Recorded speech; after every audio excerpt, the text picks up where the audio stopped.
Hello everyone, it's Bella Malloy here, host of Seek Travel Ride, and welcome to another midweek mini episode in our Cycle Shorts series. These episodes feature one of our listeners sharing what it was like for one day of their bike adventure, one day of their trip. Now, if you'd like to get involved in this series, the best way to do so is to get in touch with me and send me an email at podcast@seektravelride.com. and let me know all about what your trip was like, and we can see about getting you on for an episode of your own. Now, this week we have listener Laura McMillan sharing what it was like for one day of her trip, and she's going to transport us to a day in Lesotho in Africa. Take it away, Laura. My name is Laura McMillan, and this is a day in my trip. I want to talk about a day riding across Lesotho. When you're riding across Lesotho, the most common thing you hear is that there are no flat roads. And at some point or another, you're going to get bad weather. So, with all this in mind, this day is about 2 weeks into our trip across the mountain kingdom. It was a day of really high highs and really low lows. We started out this day knowing we had a really big climb ahead. One of the biggest climbs in our time in Lesotho. But at the end of this climb was a rest day with a shower. We start our day out, and we can see the climb ahead. We're passing by a small village, and it's thundering, it's lightning, kind of, but it's not raining yet. And then all of a sudden, it starts pouring. We hurry in to this shop and get shelter under it. There's a large women's group that's also taking shelter there, and we chatted with them. They shared their jackets with us. They shared a blanket with my boyfriend, Allie. We shared stories. They all spoke really great English, and it was a really fun and amazing look into Lesotho culture. So for the better part of an hour, we really had a great time hanging out with them. And then the rain had kind of lightened up. We decided it's now or never. We had looked at the map and we realized that from this shop up into the top of the pass is about 6 kilometers, and it's rough off-road riding at about a 10% grade. So it was going to take us a good few hours. But hey, we had to get over this pass. We were basically out of food and this shop didn't sell much of anything. So it's time to go. We start up the pass, and it's pretty rough riding, and then all of a sudden, about 30 minutes later, it starts pouring rain. And I'm having a lot of fun. There's a 4x4 that was coming down that was, waving to us. The road is just a complete river. You're really having to pick where you're going, but, I can't look up because it's raining so hard. There was men riding on horseback in traditional Lesotho dress coming down the road. It was a really cool experience. It was beautiful. We were in the clouds, they parted every once in a while, and we would see these beautiful, stunning views. A lot of fun. So we're climbing, it's good another 2 hours as it's just continually raining. We're having photo shoots, it's a good time. There's a bit of walking, but the road wasn't that difficult to ride. Then, after a few hours, we get to the top. We're at about 3,000 meters or about 10,000 feet, so the weather up here just gets really finicky fast. I was having a lot less fun at this point. My hands were so cold I could barely grip onto my brakes. Everything was soaked, down to my underwear. It was nearly freezing out, and I was just miserable. And then it starts hailing. So at the top, we see this half-built hotel with all of the busted-out windows. So we decide that's our shelter. We gotta go in there. We get inside. All the windows are busted out, but it's dry. It's windy, but it's dry. The floor is absolutely covered in sheep poop. You don't want to sit down on it. And there's already some teenage boys taking shelter in there. They're herders, and, they're kind of typical teenage boys. They're just pretty loud, which is pretty obnoxious when you're really cold, wet, and not having a good time. So we kind of sat on the other side of the room, and then about 10 minutes later, they leave. And I'm just cold, wet. I'm not having a good time. And about 10 minutes later, they come back, and they have chairs, and they have a small grill to make a fire.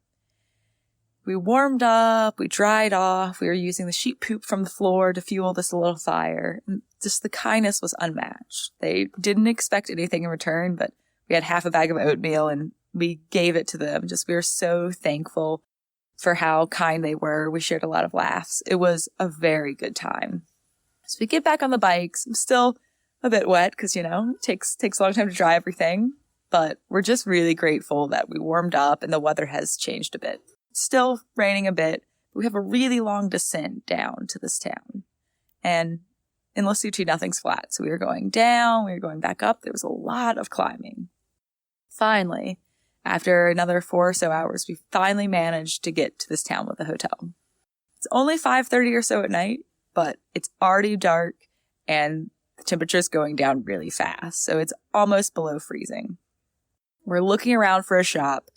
The SIM card isn't working. I can't find any grocery stores. The fuel stations are closed, so we can't get gas for our stove.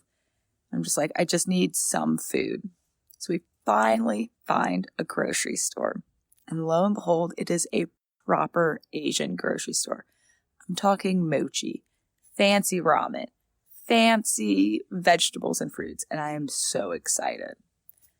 I'm in charge of our snacks and breakfast usually, so I run in, I get a bunch of snacks, and then I tell my boyfriend, Allie, you go in and get dinner.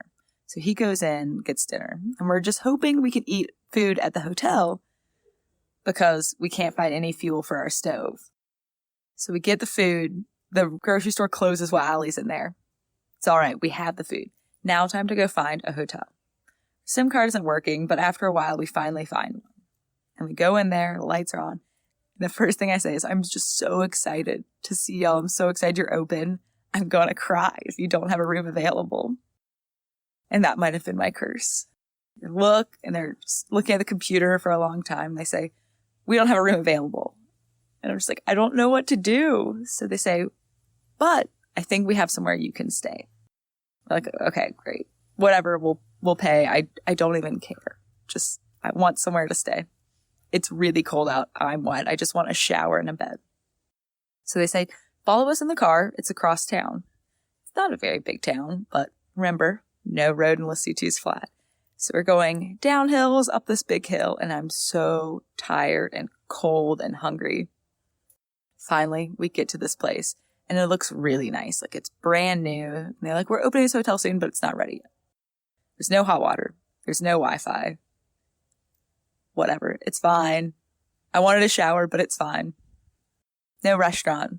Whatever. We'll eat something. Because Allie picked up food from this grocery store. So I'm really excited. I just go to the bathroom to wash my face, brush my teeth, kind of do a few things. And I'm like, Allie, you can make dinner. Yes, there's a hot water kettle to boil water. So he boils water. He makes some ramen he got. Come back in. And it is that ridiculously spicy, I think it's called bulldog ramen, where it's just extreme, extreme, extreme hot. I go to eat the ramen and it is just inedibly spicy. And I think to myself, nope, that's enough high highs and low lows for today. I'm done for the day. Don't eat the ramen. I just eat a bunch of mochi and a bunch of fruits and vegetables. And it's time to go to bed.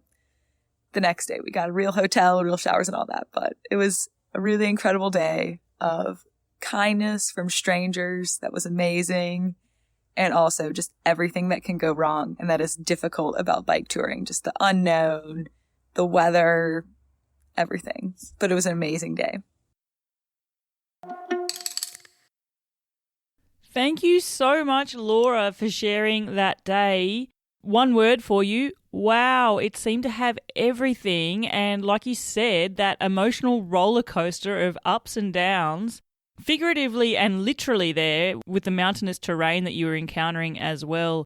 All the weather, all the grimness, but also I loved what you said there at the end, how this really is a quintessential bike touring experience. It's full of unknowns, but also a nice heavy sprinkling of the kindness of strangers interweaved with all of that. The thought, though, that your meal that night that you were so looking forward to was too spicy to eat, can only imagine. Thank you for sharing your day with us. And listeners, keep your eyes peeled in the coming weeks because I'm pretty excited to say that I will be sharing a full feature-length episode with Laura and digging into all of her bike adventures as well. Now, I'd like to take this opportunity to once again thank you, all my super fans who have recently bought me a coffee. This week, I'd like to say a big thank you to Shanti Sandmeyer, who says, it's so inspiring to listen to all those podcasts.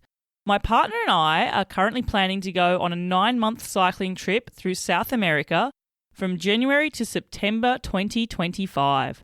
As two women cycling nomads, it's so interesting to hear about the experiences of solo women travellers. Although we do already have some experiences cycling through Morocco, Norway, France and Scotland, You are doing a great job, Bella. Thanks so much for that. Thank you, Shanti, for buying me some coffees there. And do me a favour, my goodness, please keep in touch with me. I would love to hear about this adventure as it unfolds, and perhaps you and your partner may be future guests on the show as well. Now, listeners, if you too would like to show some love for the show and some appreciation for what I'm putting together here on Seek Travel Ride, you can click the link to buy me a coffee, which I have included in the show notes. All your support helps me to keep churning out these episodes for you each and every week, and also give you your own hit of wanderlust and inspiration. Until the next episode, I'm Bella Malloy. Thanks for listening.